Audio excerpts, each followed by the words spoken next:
In the coming months, the United Kingdom's borders are undergoing their most significant transformation in a generation, becoming fully digital. This isn't just a minor technological update. It's a fundamental revolution that will reshape the experience of every single person who is not a British citizen. From the long-term resident who has built a life here, to the tourist planning a short holiday, the familiar systems are being retired. The plastic card in your wallet, the biometric residence permit, or BRP, that has long served as proof of your right to live, work, or study in the UK, is becoming a relic of a bygone era. The very process of entering the country, even for a brief visit, is being transformed. This new, all-seeing digital system is rewriting the rulebook. For some, it promises a new age of efficiency. For many others, it represents a digital cliff edge, a sudden and potentially perilous drop that could jeopardize their job, their home, and their future in this country. Your entire life in the UK could hinge on understanding these monumental changes. This is the final, decisive step in a complete overhaul of the UK's immigration landscape. Stay with us as we unpack everything you absolutely must know. Welcome. Let's get straight to the point, because the changes solidifying throughout 2025 are profound. The single most critical change, the one that establishes a firm deadline for everyone, is the total abolition of physical immigration documents. By the end of 2024, your biometric residence permit, or BRP card, will no longer be the primary evidence of your status. While the Home Office has indicated a grace period for travel will extend until June 1, 2025, the direction of travel is clear. Your immigration status, your legal right to be in the country, will exist exclusively as a secure online record known as an e-visa. This is not an optional upgrade. It is a mandatory and urgent transition. If you hold a BRP card, it is imperative that you have already created a UK Visas and Immigration, or UKVI, online account and linked your immigration status to it. If you have not taken this crucial step, you are heading towards significant real-world complications. After the deadlines, you will have no physical method to prove your rights in the UK. Imagine the anxiety of standing before a hiring manager for your dream job, unable to produce the digital share code they legally need to verify your right to work. Picture trying to rent a new apartment, with the landlord required by law to see a share code that you cannot generate. This transition also brings the issue of the digital divide into sharp focus. What about individuals who are not tech-savvy, or who have limited access to the internet or a smartphone?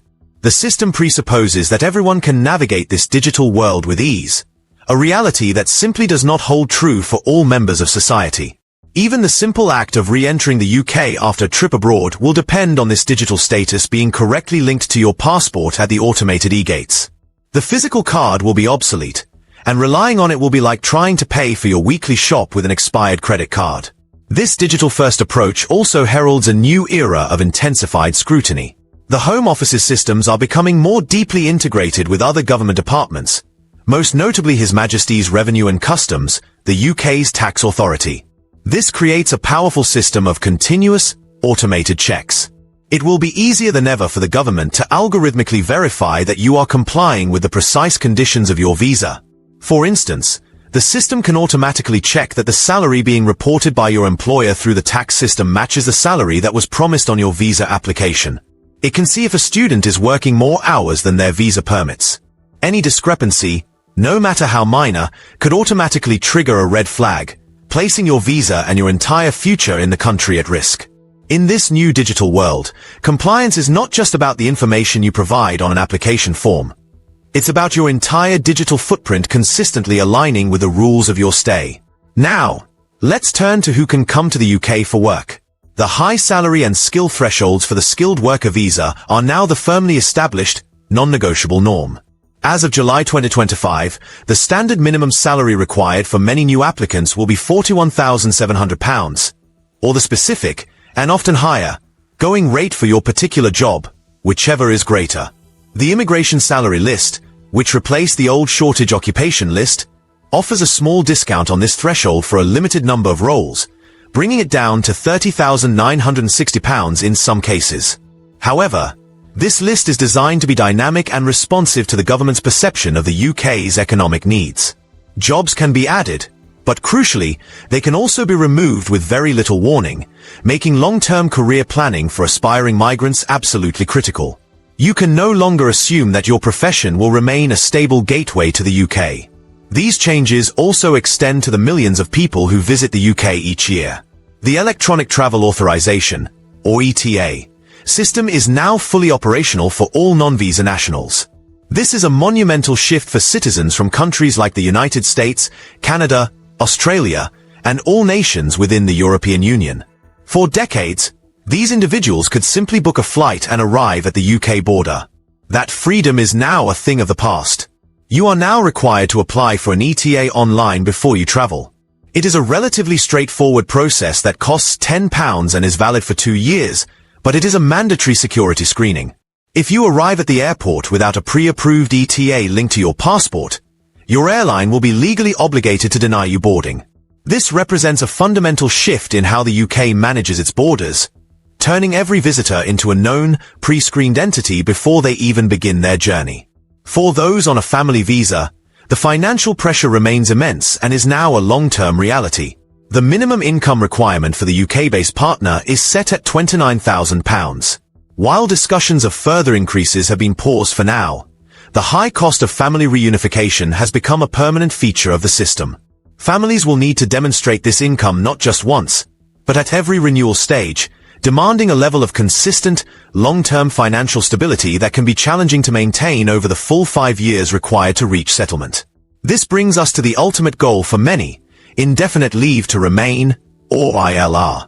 A government white paper published in May 2025 proposed increasing the standard qualifying period from 5 years to 10 years. While this is not yet law and will be subject to consultation, the policy direction is clear. The UK is moving towards a model where permanent settlement is a much longer and more arduous journey. Aspiring settlers must now factor in the possibility of a decade-long temporary status, which means 10 years of visa fees, 10 years of paying the immigration health surcharge, and 10 years of living with a no recourse to public funds condition, which bars access to most benefits if you fall on hard times. This potential change fundamentally alters the contract between the migrant and the state, making the UK a less attractive long-term prospect for many. So, what does this future, fully realized, look like? It is a UK with a completely digital border, where your right to be here is a line of code, not a card in your hand. It is a UK that is more selective, prioritizing high earners and specific, in-demand skills that can change at a moment's notice. It is a UK that is more expensive, with high financial barriers for both workers and families. And it is a UK where your compliance is monitored continuously and digitally. Your preparation must start now. First, if you have a biometric residence permit, go online and create your UKVI account immediately to view and manage your e-visa.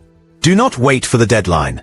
Second, if you are planning to apply for a work visa, research the current going salary rates for your profession, not the old ones, and be prepared for them to be high. Third, if you have friends or family planning to visit from countries like the US or in the EU, ensure they are aware of the new ETA requirement. Finally, if your goal is settlement, you must begin to plan for a potentially longer, more expensive, and more uncertain journey. The UK immigration landscape of 2025 is already here in spirit, and navigating it successfully requires knowledge, preparation, and a clear understanding that the old rules no longer apply. We know this is a huge amount of information, but these are changes you absolutely need to be aware of. Your ability to live, work, or even visit the UK depends on it. Thank you for watching. Make sure you are subscribed and have notifications turned on, as we will continue to provide updates as these changes are finalized.